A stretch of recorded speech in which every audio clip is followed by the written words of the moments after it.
নিজের বাসার মধ্যে ভাবো, বাইরে তো এত বিগ প্রোডাকশন, বড় ডিরেক্টর, সাকিবের সাথে আমার ফার্স্ট ফিল্ম, ওইটার সময় আমাকে মানে ওই ধকলটা আমার জন্য অনেক শিক্ষণীয় কিছু ব্যাপার ছিল। ওইটার পরে না আমার মনে হয়েছে যে ওকে, অনেক বড় বড় পলিটিক্সের মধ্যে দিয়ে গেছি, অনেক ডিজাস্টারের মধ্যে দিয়ে গেছি, অনেক সাকসেসফুল টাইম আমি পেরিয়েছি, কিন্তু ওই সময়টা আমার খুব কষ্ট লেগেছে। কারণ হিরো দ্য সুপারস্টার হিরো যেটা ছিল ওইটার সঙ্গে আমি মানে ওই ক্যারেক্টারের সঙ্গে ববি ছিল, এবং আরেকজন যে ছিল সাকিব তার সঙ্গে অপু করেছে। এটা স্ক্রিপ্ট দেখেই আমি সুন্দরভাবে সাইন করেছি। And as a producer Shakib is very good, বলবো ভেরি অনেস্ট। আমাকে যতবার তোমরা মনে করিয়ে দাও বা এখনো আমি মানে যত শুনি যে সাকিবের সাথে ববিকে খুব ভালো লাগে, আপনাদের ছবি কবে আসবে, সত্যি আমি এতবার বিজনেস ভালো করেছে, আবার দেখতেও ওরা আরাম পেয়েছে, দেখতেও ভালো লেগেছে, এবং গানের কথা বলে এত আগে অনেক প্রতিকূলতা নিয়ে কাজ করি। তুমি দেখো মানে মুম্বাইয়ের ইন্ডাস্ট্রি কত বড়, তারপরেও ওরা 4 বছরের গ্যাপ দেয়, 2 বছরের গ্যাপ দেয়। কেউ কিন্তু তখন বলে না যে এই আর্টিস্ট হারিয়ে গেছে, ওই আর্টিস্ট হারিয়ে গেছে, এমন কিন্তু হয় না। এখানেই আমাদের এই চিপনেসটা, এবং এটা একটা আর্টিস্ট ক্রিয়েট হতে পেছনে অনেক লম্বা সময় লাগে। তখন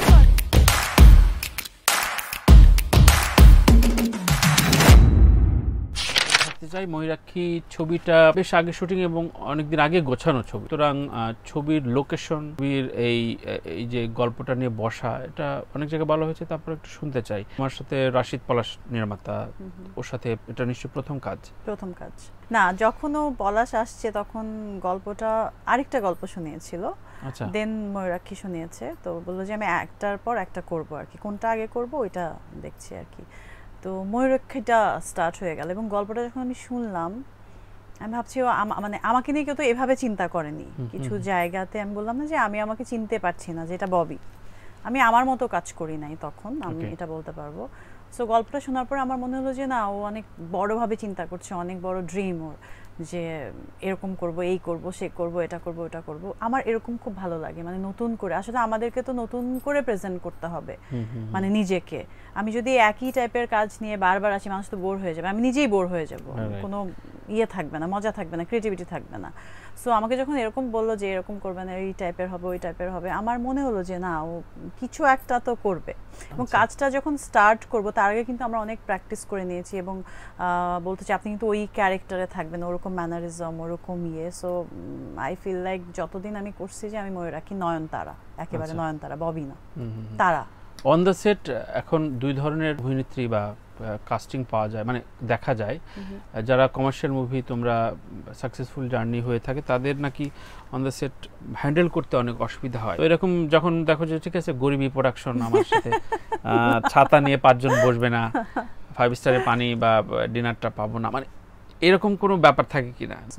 বাট কিছুটা মেইনটেনেন্স আর্টিস্টের না হলে কি হয়, আর্টিস্টকে দিয়ে তো আমি গল্পটা দেখাবো মানুষকে, তাকে তো একটু যত্ন করে সুন্দর করে তাকে অ্যাক্টিং করিয়ে মানুষের সামনে প্রেজেন্ট করা, তো অতটুকু যত্ন একটা আর্টিস্ট ডিজার্ভ করে, অতটুকু। আমি বলছি না যে খুব উইয়ার্ড কোনো ডিমান্ড করবে বা কিছু, এরকম আমার একদমই নাই। বরং আমি ফিল্মে যতটা ট্রাই করি যে যতটা কম ডিমান্ডিং থাকতে পারি, গল্পের মধ্যে ইনভলভ থাকার চেষ্টা করি, এবং নিজেকে ভিন্নভাবে ভাঙতেও চেষ্টা করি। তবে হ্যাঁ, এটা আমার সঙ্গে অনেকবার হয়েছে, ববি তো বড় বড় বাজেটের সিনেমা করে, এই টাইপের করে, এরকম বিগ বাজেটের, এটাতে হবে না, এরকম অনেকের সঙ্গে আমার কথা হয়েছে। অ্যান্ড এন্ড অফ দ্য ডেতে কি হয়েছে, আমি হয় বুঝতে পারিনি বা ও কনফিউজ হয়ে গেছে বা কিছু, কিন্তু বিষয়টা এরকম না। আমার মনে হয় যে আমি এই তো সেদিন থেকে কাজ করছি 12-13 বছর, এটা আমার মনেই হয় না, মনে হয় যে আমি আমার ক্যারিয়ারের 20-30% দিয়েছি হয়তোবা, যে আরো যা যা করার আছে ওরকম কিছুই করতে পারি নাই। সবচেয়ে বেশি পরিশ্রম দেয়া বা আমি বলবো যে খুবই মানে প্রতিকূল অবস্থার ভেতরেও শুটিং করা কোন ঘটনা মনে পড়ছে এখন? ফুল অ্যান্ড ফাইনালের সিচুয়েশনটা বলি, ওই সময় আমার একটা ছোট্ট অ্যাক্সিডেন্ট হয়েছিল, এখনো দাগটা আছে। তো আমি একটা সাঁকো থেকে পড়ে যাই, ওখানে আমি খুব ইনজুর্ড হয়েছিলাম, ওইটা নিয়ে শ্যুট করেছি। দেন ঢাকায় এসে আবার ওর মধ্যেই আমার ঢাকায় সিকোয়েন্স অনেক লেট নাইট, তো তখন তো বাসায় আসলে আমাকে মানে 3rd ডিগ্রি টর্চার সহ্য করে করে করতে হয়েছে। এটা আমার 3rd ফিল্ম ছিল মাত্র। তো পায়ে ব্লাড, ব্যথা, ফুলে গেছে। পরদিন এত লেট নাইট এসে আবার পরদিন ভোর থেকেই শ্যুট বাসায়, মানে আম্মা তো দরজা খুলছে না, কাজের মেয়ে উঠবে না, এখন খাওয়া দাওয়া, মানে মানে বাসাতে ইগনোরেন্স, বাসা থেকে যে কি এগুলা যে মানে কি ধর তখন, মানে এখন তো মনে হয় যে ওকে ফাইন, এটাই আমার ইয়ে ছিল, বাট তখন আমার এত টায়ার্ডনেস ছিল, এত মানে মনে হতো যে ও মাই গড আমি আর পারছি না, আল্লাহ আমাকে শক্তি দাও। মানে নিজের বাসার মধ্যে ভাবো, বাইরে তো এত বিগ প্রোডাকশন, বড় ডিরেক্টর, সাকিবের সাথে আমার ফার্স্ট ফিল্ম, ওইটার সময় আমাকে মানে ওই ধকলটা আমার জন্য অনেক শিক্ষণীয় কিছু ব্যাপার ছিল। ওইটার পরে না আমার মনে হয়েছে যে ওকে অনেক বড় বড় পলিটিক্সের মধ্যে দিয়ে গেছি, অনেক ডিজাস্টারের মধ্যে দিয়ে গেছি, অনেক সাকসেসফুল টাইম আমি পেরিয়েছি, কিন্তু ওই সময়টা আমার খুব কষ্টের গেছে, কারণ ওরাও বুঝতে পারছিল না আমার টিম বা ইয়ে যে এটা আবার কি, এই প্রবলেমটাও যে কেউ ফেস করতে পারে বা এরকমও যে হতে পারে। এত বিগ প্রোডাকশনে আমি চান্স পেয়েছি, সাকিবের সাথে কাজ করছি, তো প্রবলেমটা কি? তা আমার যে ওই দিকের এটাও ফেস করতে হচ্ছে, এখানে তো আর আমি সেটা এক্সপ্লেইন করতে পারছি না, এক্সপ্লেইন করার জায়গাও নেই। এখানেও আমার নিজে নিজে অনেক কিছু ডেভেলপ করতে হচ্ছে, নিজে অনেক কিছু ক্রিয়েট করতে হচ্ছে, এবং আমি সবসময় তো চাই একটু ভিন্নভাবে নিজেকে প্রেজেন্ট করতে, কস্টিউম ওয়াইজ হোক বা প্রেজেন্টেশন। ফিল্ম ইন্ডাস্ট্রিতে কন্টিনিউ থাকাটা একটা বড় স্ট্রাগল, প্রতি বছর অন্তত 1-2টা ছবি রিলিজ, কারণ আমাদের ইন্ডাস্ট্রি ছোট, বাজেট নাই, ছবি হয় কম, সেক্ষেত্রে ববি ধারাবাহিকতাটা রেখেছে। এটার কারিশমাটা কি? আমি বললাম না, আমার ফিল্মের জন্য যে প্যাশনটা, এটা একটা অদ্ভুত, আমি নিজেই মাঝে মাঝে বুঝি না যে এই বিষয়টা আমার মধ্যে থেকে কোত্থেকে আসছে, কারণ আমার পুরো ফ্যামিলির মধ্যে কেউ নাই ফিল্মে, এবং এখানে যে ববির অনেক ব্যাকআপ আছে সেটাও নাই। অনেকের সাথে আমার পরিচয় হয়েছে, বা হ্যাঁ আমার কিছু ছবি হিট ছিল, ওইটার জন্য ওইটাই আমার ব্যাকআপ। মানুষের যে কনফিডেন্সটা, মানুষের যে ভালোবাসাটা ববির প্রতি, সেটাই আমার সবচেয়ে বড় ব্যাকআপ হয়ে কাজ করেছে এত বছর ধরে স্টিল। অ্যান্ড আমার মনে হয়েছে যে আমি এটাতে গিভ আপ করতে পারবো না, এটার জন্য আমি অনেক স্যাক্রিফাইস। রুহি আমার একটা শোতে বললো যে আমি একটা পর্যায়ে কয়েকজন ডিরেক্টরের সাথে বসছিলাম, বসার পরে মনে হলো যে ওরা আসলে ছবিটার বাইরে অনেক কিছু ভাবছে, যেটা আসলে আমার সাথে যাচ্ছে না।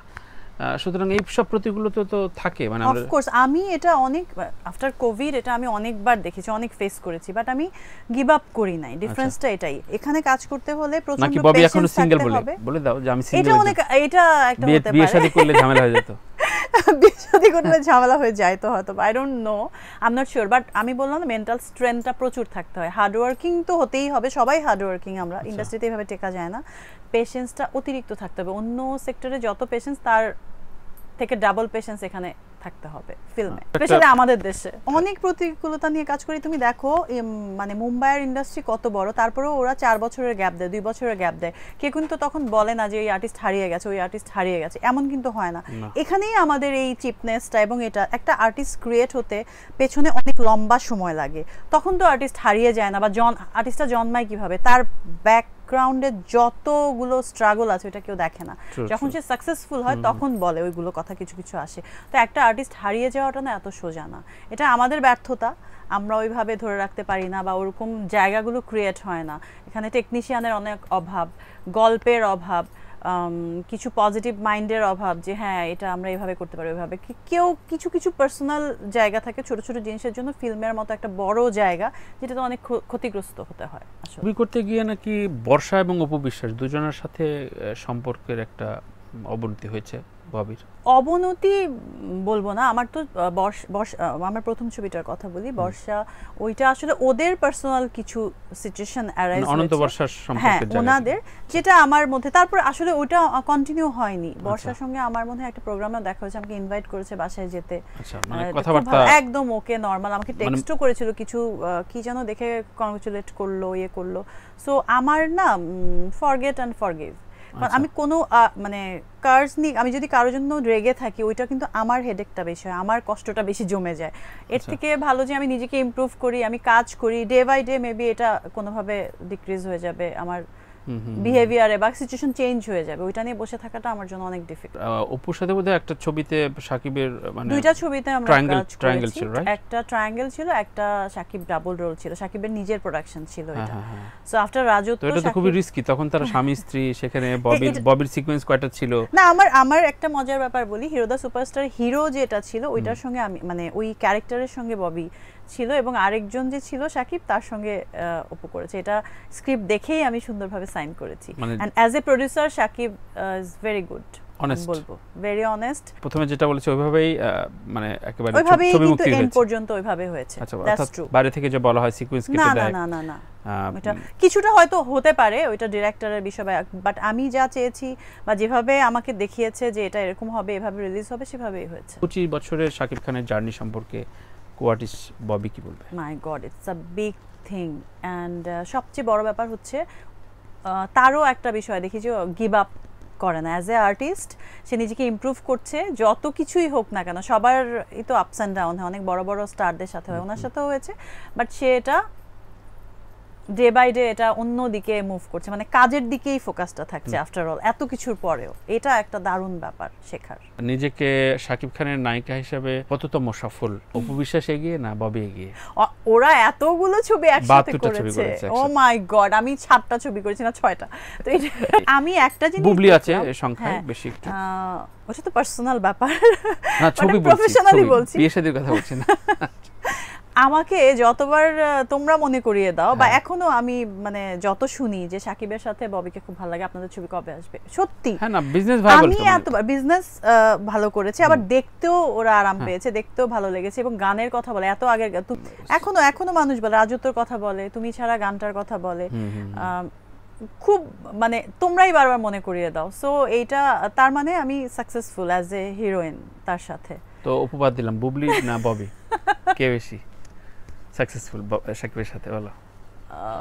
এটা তো আমার এটা মনে হয়, ওইটা তো কিছু দেখো, যখন পার্সোনাল জায়গা থাকে তখন কিন্তু মানুষ বায়াস হয়ে অনেকগুলো কাজ করে বা ইয়ে করে, বাট আমি তো করেছি আমার যোগ্যতা দিয়ে, তো obviously you can decide. Right.